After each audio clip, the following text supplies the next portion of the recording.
Bienvenidos los que periódicamente estamos siguiendo estos estudios acerca de la vida de Jesús. En realidad no es tanto la vida, sino es lo que Él enseñó, porque de la vida de Él sabemos muy poquito. Y por indicio a veces sacamos algunas cosas acerca de su vida. Lo que sí sabemos era que era un hombre sano, fuerte.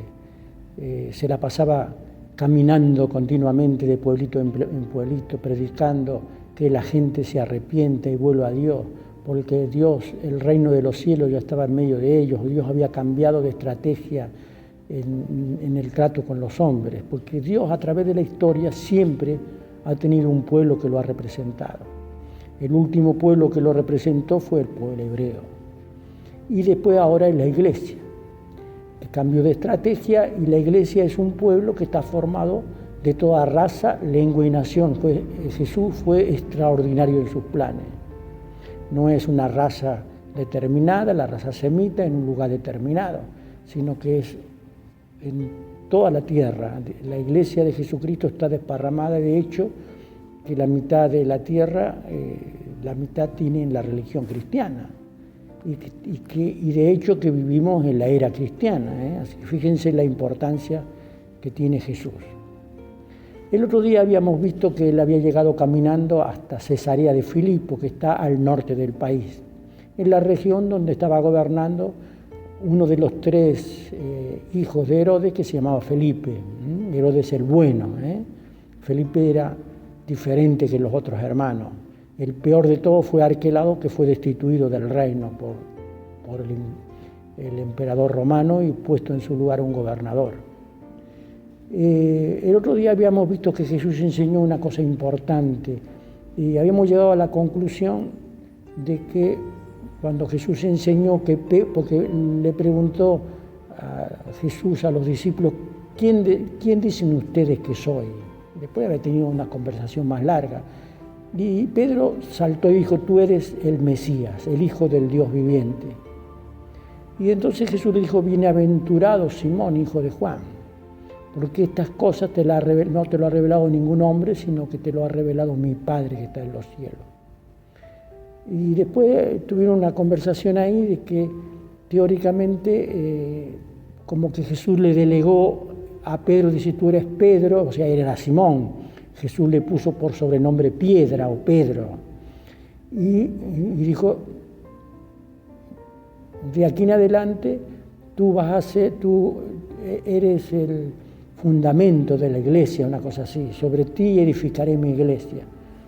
Y de acuerdo a cómo uno lo mira, habíamos visto que puede referirse a Pedro como persona, pero también puede referirse a la declaración que él hizo. Yo creo que más se refirió a la declaración, porque en otras partes de la Biblia enseña que el fundamento de la iglesia es Cristo como la piedra principal, es Jesús como la piedra principal.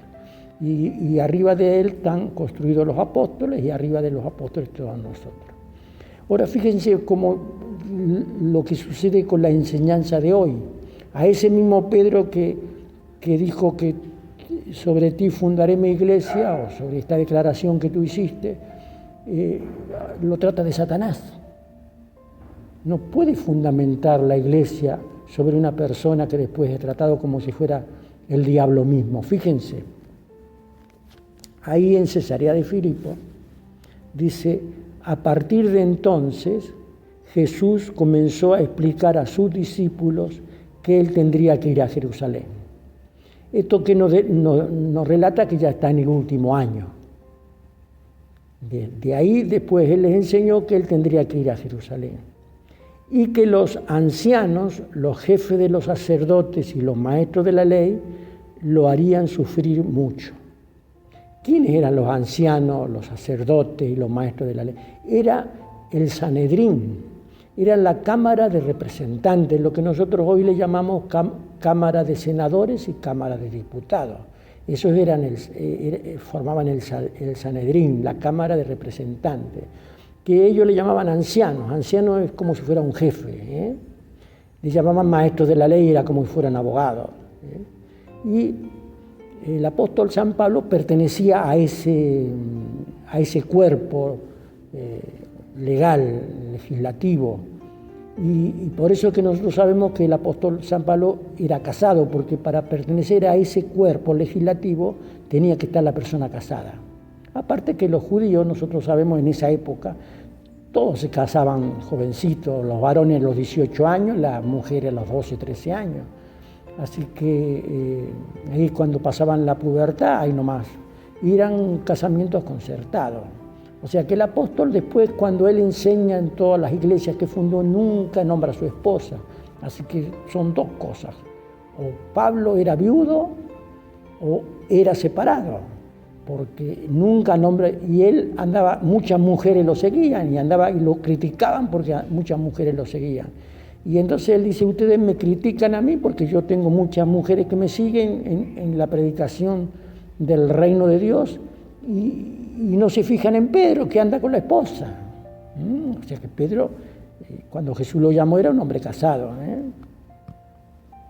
Bueno, esos sanedrinos, esos representantes del pueblo que formaban el gobierno, que eran los sacerdotes, como la élite más alta, dice, los maestros de la ley, serían los abogados de aquel entonces, y los ancianos. Ancianos era el cuerpo legislativo, personas que tenían autoridad, eran como si fueran diputados o senadores.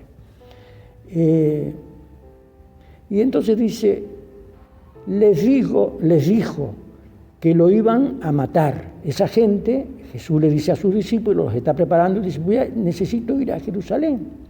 Y tengo que sufrir mucho del cuerpo legislativo que está en Jerusalén. Y le dijo que lo iban a matar, pero que al tercer día resucitaría. Los estaba preparando para el momento cuando él tenía que poner su vida en expiación por el pecado, y bien que la puso, que el Padre lo trató a Jesús como al pecado mismo. Por eso es que hicieron semejante escarnio con él, porque él quería formar un pueblo de personas que fueran libres de culpa, de pecado, para tener armonía con Dios. Y para eso alguien tenía que pagar el precio, y Jesús había venido para eso. Él había venido para poner su vida en expiación por el pecado, como si fuera un animal en sacrificio, para poder liberarnos de la culpa que nos atormenta, las cosas que hacemos que no están bien. Y que por eso hay tantos psicólogos y psiquiatras, por la culpa. La culpa destruye a las personas. Pero el cristiano, cuando se convierte a Dios, Dios lo libra del sentido de culpa. Es borrón y cuenta nueva, lo hace una nueva creación de ahí en adelante. El pasado, pasado, y de ahí en adelante es una nueva creación, no importa lo que haya sido antes. Entonces, pero lo estaba preparando y dijo, al tercer día tenía que resucitar, dice. Les dijo que lo iban a matar, pero que al tercer día resucitaría. ¿Y cuál fue la reacción de los discípulos? Entonces Pedro, a que le dijo que sobre esa piedra fundaré mi iglesia, entonces Pedro lo llevó aparte y comenzó a reprenderlo. Pedro empezó a reprender a Jesús, lo empezó a reprender diciendo, y Pedro le dijo a Jesús, Dios no lo quiera, Señor, esto no te puede pasar. O sea, estaba retándolo a Jesús. Esto que vos decís que te va a suceder no te puede pasar. ¿Qué le dijo Jesús? Pero Jesús se volvió y le dijo a Pedro, apártate de mí, Satanás. O sea, ahora lo trata como al diablo, como si fuera, apártate de mí, Satanás, pues me pones en peligro de caer. Vos me estás poniendo una piedra en el camino que me puede hacer caer, me pones en peligro de caer. Tú no ves las cosas como las ve Dios, sino como la ven los hombres. Y eso es lo que a veces a nosotros en la sociedad nos pasa, aún como cristianos. Miramos las cosas como la ven los hombres, del punto de vista humano, y no la ven del punto de vista de Dios. Por eso yo le digo a los cristianos que aman a Dios de corazón que siempre miren las cosas del punto de vista de Dios, no del punto de vista humano. Porque si las miramos del punto de vista humano, seguramente que nos vamos a equivocar. Nos va a pasar lo que a Pedro le pasó, que Jesús lo trató como si fuera el diablo. Y hay que mirar las cosas siempre con respecto a lo demás del punto de vista de Dios. Y por eso es que hay que tener una vida en armonía con Dios, tenemos que tener una vida santa, una vida limpia, una vida de oración, una vida que Dios busca adoradores que lo adoren, hay que adorarlo de corazón. No tenemos que ir a las reuniones para que Dios nos bendiga, tenemos que ir para adorar a Dios y después Dios bendecirá a quien Él quiere, le dará. Ahora más vale que si le pedimos pan no nos va a dar una piedra, pero no sea el pan el motivo por el cual vamos, sino nosotros nos reunimos ¿para qué? Para adorar a Dios, para estar y ver las cosas desde el punto de vista de Dios. Y si todos los cristianos miraran las cosas desde el punto de vista de Dios, sería una sociedad extraordinaria, sería el cielo y la tierra. Dice, Jesús le dijo a Pedro, apártate de mí, Satanás, pues me pones en peligro de caer. Tú no ves las cosas como la ve Dios, sino como la ven los hombres. Luego Jesús dijo a sus discípulos, acuérdense que estaba ya en Cesarea de Filipo, límite con Siria, en el norte del país, noreste. Luego Jesús dijo a sus discípulos, si alguno quiere ser discípulo mío, olvídese de sí mismo, cargue con su cruz y sígame. Esta expresión la conoce mucha gente. Cuando la gente tiene un problema, dice, uy, me tocó llevar esta cruz. Por ahí tiene un chico minusválido y bueno, dice, me tocó llevar esta cruz. O por ahí está en un problema difícil y dice, bueno, me ha tocado llevar en esta cruz. O por ahí ha tenido un accidente y dice, bueno, me ha tocado llevar esta cruz. Y no es eso la cruz que Dios nos pone. La cruz que Dios nos pone, si nosotros miramos el entorno, todos los días crucificaban a miles de judíos. ¿Para qué? Para meter miedo a la sociedad, para que estuviera subyugada, doblegada al Imperio Romano. Tenían 12 legiones de soldados romanos en Israel, un país tan chiquito, siendo en que los otros países, en Egipto, en Grecia, en Mesopotamia, tenían una sola legión por país, y ahí tenían 12 legiones porque los judíos eran muy nacionalistas. Y entonces la manera de tener al pueblo atemorizado era crucificando a las personas, a los asesinos, a los ladrones, pero más que eso eran los subversivos, porque había grupos subversivos que cuando estaban cerca de un soldado romano tenían el cuchillo abajo de la túnica y ahí nomás lo abrían en dos, le clavaban en la panza, porque eran nacionalistas extremos. Uno de ellos eran los celotes. De hecho, que Jesús tenía un discípulo que era Simón, el celote, había pertenecido a ese, y ellos se justificaban con matar al otro porque ellos querían ser liberados de la esclavitud de los romanos. Jesús, uno de los apóstoles, era celote. El otro de los apóstoles era Judas Iscariote, que se traduce como Iscariote, pero yo creo que es un error de traducción porque se escribía a mano. Y en vez de ponerle Iscariote, pusieron, era un sicario, era Sicariote.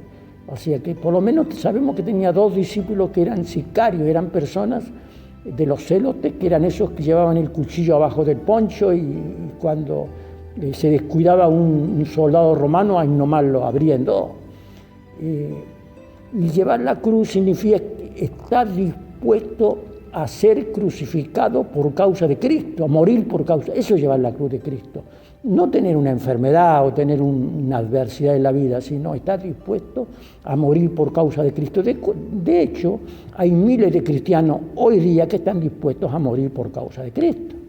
Y muchos están muriendo en el centro norte de Asia, donde están los mongoles, y en muchos de los países donde está el Islam, mueren porque en el Islam, cuando uno convierte a un islámico en cristiano, es pena de muerte, para el islámico y para el que lo convirtió. Hoy día hay personas dispuestas a morir por causa de eso. Es llevar la cruz de Jesús. Yo no sé cuántos de los cristianos que hoy en día estamos en estos países occidentales, que tenemos nuestra base de leyes cristianas, estamos dispuestos a morir por causa de Jesús. Pero hay que llevar su cruz, hay que estar dispuesto a morir. Dice Jesús, si alguno quiere ser discípulo mío, olvídese de sí mismo. Cargue con su cruz y sígame. O sea, esté dispuesto a morir por causa mío y sígame. Porque el que quiera salvar su vida, la perderá. Si uno quiere vivir una vida color de rosa, si uno quiere vivir una vida cómoda, si uno quiere vivir una vida y usa la religión como complemento, la va a perder. El cristiano tiene que poner a Dios en primer lugar, no en segundo lugar. Y yo veo la mayoría de los cristianos que están alrededor mío que lo ponen a Dios en segundo lugar. Y algunos la mayoría toman a Dios como sirviente para que Dios los bendiga, que Dios los sane, que Dios les dé trabajo. Lo toman a Dios y eso está mal. No es así. Nosotros tenemos que tomar a Dios como lo máximo en nuestra vida. Y tenemos que reunirnos para adorarlo. Y después que Él nos dé lo que Él quiera, de acuerdo a sus propósitos, a sus planes, porque a Él no se le escapa nada de su vista, entonces Él a cada uno nos dé lo que quiera. Porque el que quiera saber su vida la perderá, pero el que pierda la vida por causa mía la encontrará. O sea, el que esté dispuesto a morir por causa mía, esa es la verdadera vida. Jesús, yo soy la vida. Y la verdadera vida está dispuesto a hacer cualquier cosa por causa de Él.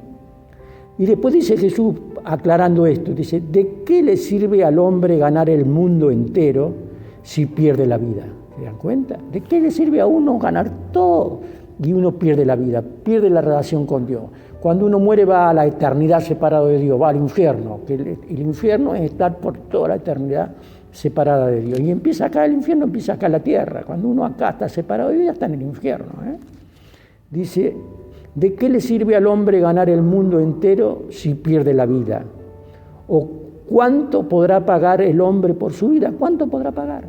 Si lo que se pagó para que nosotros tengamos vida fue la vida de Jesús. El justo murió por nosotros los injustos, para que nosotros Dios nos pueda mirar como justos.